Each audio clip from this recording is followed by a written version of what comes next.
నమస్తే BCN news తో మీ ముందున్నది ఆనంద్ రాజ్ కుమార్. ఈనాటి వార్తల్లోని ముఖ్యాంశాలు. పాలకొల్లు నుండి వెంకటాపురం ఆర్ఎన్బి రహదారి అభివృద్ధి పనులకు శంకుస్థాపన చేసిన మంత్రి నిమ్మల అభివృద్ధి సంక్షేమమే ప్రధాన అంశాలుగా ముందుకు సాగుతున్నామని స్పష్టం. గుంటూరు మున్సిపల్ పనులపై కేంద్ర మంత్రి పెమ్మసాని చంద్రశేఖర్ సమీక్ష. వేసవిలో చిట్ట చివరి ప్రాంతానికి కూడా నీరు అందేలా ప్రత్యేక దృష్టి పెట్టాలని సూచన.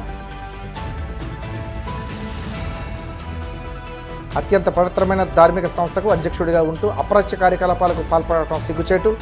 బిఆర్ నాయుడుపై ధ్వజమెత్తిన టీటీడీ మాజీ చైర్మన్ భూమన. తిరుమల శ్రీవారిని దర్శించుకున్న పలువురు సినీ ప్రముఖులు ఆలయ మర్యాదలతో స్వాగతం పలికిన అధికారులు. పశ్చిమ గోదావరి జిల్లా పాలకొల్లు రూరల్ మండలం నాగరాజుపేట గ్రామం వద్ద 4,30,30,00,000 రూపాయల వ్యయంతో పాలకొల్లు నుండి వెంకటాపురం ఆర్ఎన్బి రహదారి అభివృద్ధి పనులకు మంత్రి నిమ్మల రామానాయుడు శంకుస్థాపన చేశారు. అనంతరం ఏర్పాటు చేసిన సభలో మాట్లాడుతూ కూటమి ప్రభుత్వం ఏర్పడ్డాక అభివృద్ధి సంక్షేమమే ప్రధాన అంశాలుగా ముందుకు సాగుతుందన్నారు. పనిచేసే ప్రభుత్వాన్ని ప్రజలు ఆశీర్వదించాలని కోరారు. రూపాయలు అదేవిధంగా సాయి చిత్రాలయం నుంచి వెంకటాపురం వరకు ఆర్ఎన్బి రోడ్డు 4,30,00,000 రూపాయలకి ఈ రకంగా శంకుస్థాపన సందర్భంగా ఏర్పాటు చేసినటువంటి కార్యక్రమానికి నాయకులకు అందరికీ కూడా పేరు పేరున కూడా హృదయపూర్వకమైనటువంటి నమస్కారాలు ముందుగా మీ అందరికీ కూడా తెలియజేసుకుంటూ ఉన్నా. గత 5 సంవత్సరాల వైఎస్ఆర్సీపీ పాలనలో ఈ పాలకొల్లు నియోజకవర్గానికి ఏం జరిగింది, ఈ ఆంధ్రప్రదేశ్ రాష్ట్రానికి ఏం జరిగింది, ఈ పాలకొల్లు రూరల్ పంచాయతీకి ఏం జరిగింది, ఈ 18-20 నెలల కాలంలో ఏం జరిగింది అనేది ఖచ్చితంగా మీరందరూ కూడా బేరీ చేసుకోవాల్సిన అవసరం ఉంది. ఆ రోజు 1924లో జరిగినటువంటి అభివృద్ధి, ఈ 24, 26 ఈ 18 నెలల కాలంలో జరుగుతున్నటువంటి అభివృద్ధిని ఖచ్చితంగా మీరందరూ కూడా బేరీ చేసుకోవాల్సిన అవసరం ఉంది. ఎందుకు ఈ మాట చెప్తూ ఉన్నానంటే, నేను ఎక్కడో రాష్ట్రం కోసమో ఎక్కడో నియోజకవర్గం కోసమో పోవట్లా. ఉదాహరణకి ఈ యొక్క పాలకొల్లు రూరల్ పంచాయతీ అంటే మీ రూరల్ పంచాయతీని ఉదాహరణగా తీసుకుంటే 1924 5 సంవత్సరాల వైఎస్ఆర్సీపీ పాలనలో పాలకొల్లు రూరల్ పంచాయతీని పాలకొల్లు నియోజకవర్గ పటం నుంచి తీసేసినటువంటి పరిస్థితి. వైఎస్ఆర్సీపీ పాలనలో మీకు వచ్చినటువంటి గిఫ్ట్ ఏంటంటే పటంలో నుంచి మీ ఊరు తీసేశారు. మీ ఊరేనే కాదు, ఇటు పక్కనటువంటి ఒల్లంపర్రు, అటు పక్కన ఉన్నటువంటి వర్ధనం, ఇంకొక పక్కన ఉన్నటువంటి కొంతేరు, ఇంకొక పక్కన ఉన్నటువంటి అడవిపాలెం, మరొక పక్కన ఉన్నటువంటి పోలపల్లి, ఇంకొక పక్కన ఉన్నటువంటి బగ్గేశ్వరం, 7 గ్రామాలు కూడా 5 సంవత్సరాల వైసీపీ పాలనలో ప్రభుత్వ పటంలోంచి తీసి పక్కన పెట్టేశారు. మీరందరూ కూడా చూస్తారు, ఏదైనా రోడ్లు కావాలి, డ్రైన్లు కావాలి, నిధులు అడిగితే పంచాయతీరాజ్ శాఖ వాళ్ళని అడిగితే మీ గ్రామాలన్నీ కూడా మున్సిపాలిటీలో మెడ్జ్ అయిపోయాయి కాబట్టి మా పంచాయతీ నుంచి ₹1 ఇవ్వడానికి లేదు అని కరాఖండిగా పంచాయతీ వాళ్ళు చెప్పారు. సరే, ఆ మాటకి మీరు మున్సిపాలిటీ దగ్గరికి వెళ్తే పేరుకి మెడ్జి చేసినట్టుగా విలీనం చేసినట్టుగా జీవో ఇచ్చారు, కానీ మా దగ్గర విలీనం కాకుండా స్టే ఆర్డర్ ఉంది కాబట్టి మున్సిపాలిటీ నుంచి మేము ₹1 ఇవ్వలేము అని చెప్పారు. ఈ యొక్క రోడ్డు చాలా ఇంపార్టెంట్ రోడ్డు. ఇది పూర్వం జడ్పీ రోడ్లో ఉండేది, పెద్ద పెద్ద గోతులతో ఉండేది ఇలా పిల్లపూడి వరకు. అసలు ఎవరి వల్ల చేసిన జిల్లా పరిషత్ దగ్గర నిధులు ఉండేవి కాదు.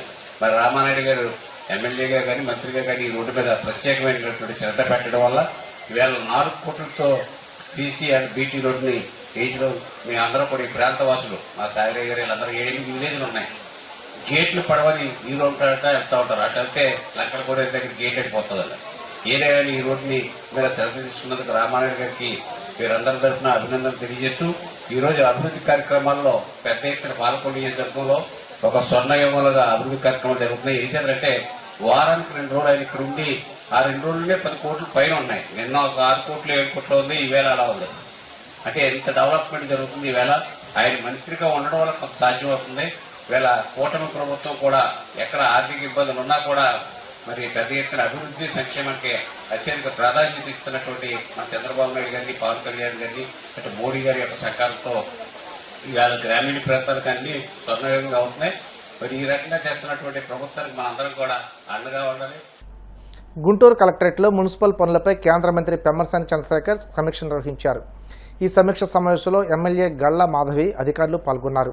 సమ్మర్ యాక్షన్ ప్లాన్లో భాగంగా నగరంలో ఎక్కడా నీటి కొరత లేకుండా చిట్టచివరి ప్రాంతానికి కూడా నీరు అందేలా ప్రత్యేక దృష్టి పెట్టి నిరంతరం నీటి సరఫరా ఉండేలా చర్యలు తీసుకోవాలన్నారు. మే నెలాఖరు నాటికి ప్రధాన డ్రైన్లలో మురుగు తొలగింపు పనులు పూర్తి చేసి వర్షాకాలంలో ఎలాంటి ఇబ్బందులు రాకుండా ముందస్తు చర్యలు చేపట్టాలని సూచించారు.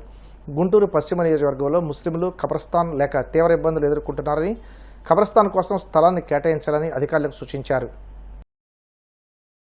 ఈ గుంటూరు ప్రాంతంలో టోటల్గా 400 కోట్ల రూపాయలు విలువ చేసే వర్క్స్ జరిగినాయి.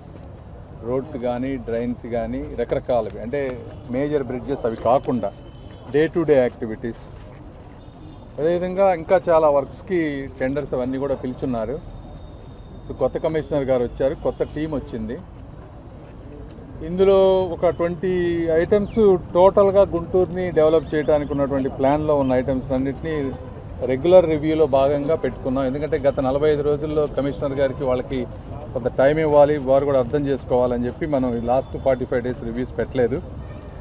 దీంట్లో ఒక స్పష్టమైనటువంటి పెండింగ్ ఏవైతే ఉన్నాయో అవన్నీ క్లియర్ చేసుకుంటూ వస్తాం. అంటే ఇప్పుడు శంకర్ విలాస్ బ్రిడ్జ్ ఒక ఐటమ్ తీసుకుంటే కొంత ఒక 40 మంది ఇంకా ఇవ్వని వాళ్ళకి ల్యాండ్ ఎక్విజిషన్ నోటీసెస్ ఇవ్వటం కానీ, దాన్ని క్లియర్ చేసే విధానం. ఇన్నర్ రింగ్ రోడ్ ఫేజ్ 3 మొన్న మనం టెండర్ ఓపెన్ చేసి వర్క్ స్టార్ట్ చేశారు. అయితే అక్కడ కొన్ని రైట్ ఆఫ్ వే దానికోసం కరెంట్ పోల్స్ ఇష్యూస్ ఉన్నాయి, అవి క్లియర్ చేసుకోవటం. అదేవిధంగా గోరంట్ల వాటర్ ట్యాంక్కి ఫస్ట్ 2 టెండర్స్లో ఎవరు రాలేదు, మళ్ళీ 3rd టెండర్ పిలిచారు, అది ఓపెన్ చేసి ఒక 4 monthsలో కంప్లీట్ చేస్తానన్నారు. అదేవిధంగా ఇన్నర్ రింగ్ రోడ్ ఫేజ్ 3 అంటే డెడ్ లైన్స్ తీసుకుంటే శంకర్ విలాస్ 2027 జూలై 27 కల్లా కంప్లీట్ చేయాలి. ఇన్నర్ రింగ్ రోడ్ ఫేజ్ 3 వచ్చేటప్పటికి డిసెంబర్ 2026 అంటే ఈ రెండుకి ఇవ్వాలనేది. అదేవిధంగా నందివేలుగు ఆర్ఓబి దగ్గర ఒక కల్వర్ట్, అదొక 3 monthsలో, అది కూడా టెండర్ ఫైనలైజ్ అయిపోయింది, కంప్లీట్ చేయటం. నార్ల వెంకటేశ్వరరావు గారి ఆడిటోరియం, ఇది 30 ఏళ్ల నుంచి పెండింగ్ ఉన్నటువంటిది.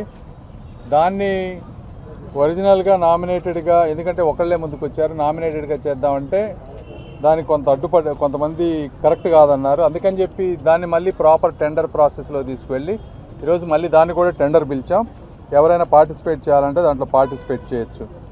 ఇవి కాకుండా మనం గవర్నమెంట్ని కొన్ని ఉన్నాయి, ఇప్పుడు ఇది నల్లపాడు వాటర్ ట్యాంక్ కానీ, అదేవిధంగా మానస్ సరోవరం, కొన్ని మున్సిపాలిటీకి సంబంధించిన ప్రాపర్టీస్ అన్నిటినీ కూడా డెవలప్ చేయాలంటే ఎయిదర్ పీపీపీ మోడ్ కానీ లేదంటే గవర్నమెంట్ ఫండ్స్తో కానీ చేయాలంటే దీనికి డిపిఆర్లు ఇవన్నీ చేయాలి. ఆ డిపిఆర్లు చేయడానికి ఎపిట్కో సంస్థకి గవర్నమెంట్ ఆర్గనైజేషను దానికి ఇచ్చే విధంగా గవర్నమెంట్ నోటీస్ వచ్చింది కాబట్టి వాళ్ళందరూ వచ్చారు. సో వాళ్ళు కూడా డిపిఆర్స్ తయారు చేసిస్తే నెక్స్ట్ వాటిని ముందుకు తీసుకువెళ్తాం.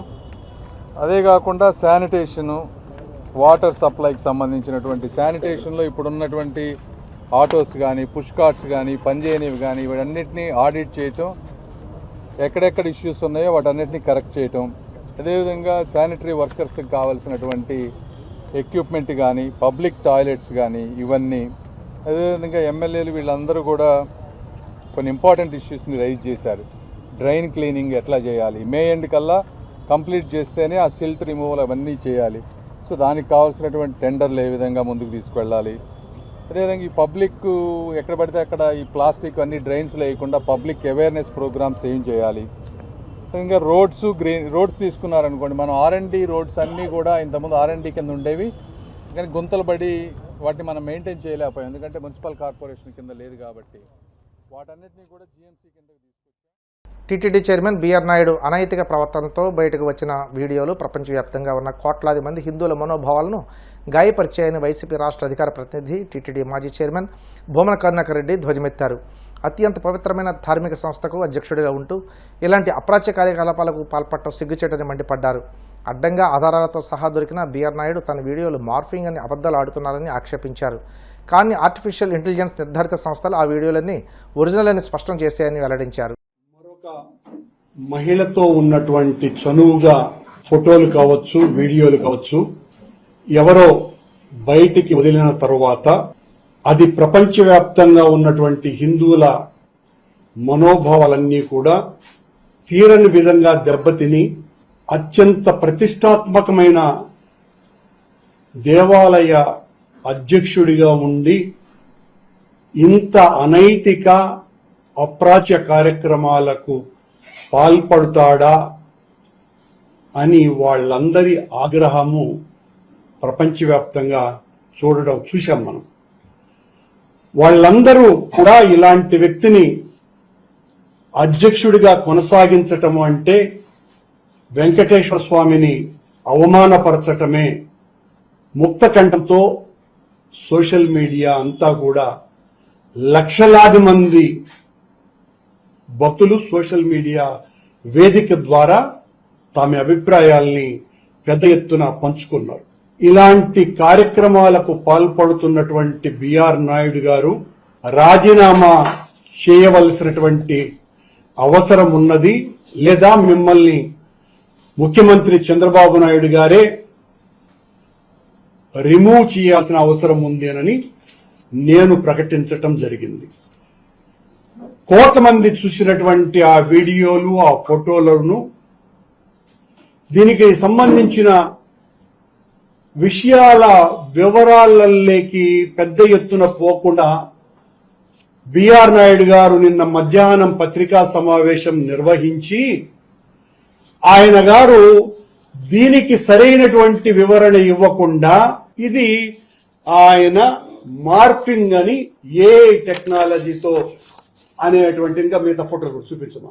దీని మీద ఆయన వివరణ, వాళ్లకు మాకు 30 ఏళ్ల అనుబంధం ఉంది, ఆ ఆత్మీయ అనుబంధం పెద్దది, నా గురించి మాట్లాడతావా రా అని నా మీద, మా నాయకుడు జగన్మోహన్ రెడ్డి గారి మీద, మా సుబ్బారెడ్డి మీద ఇష్టం వచ్చినట్టుగా మాట్లాడాడు.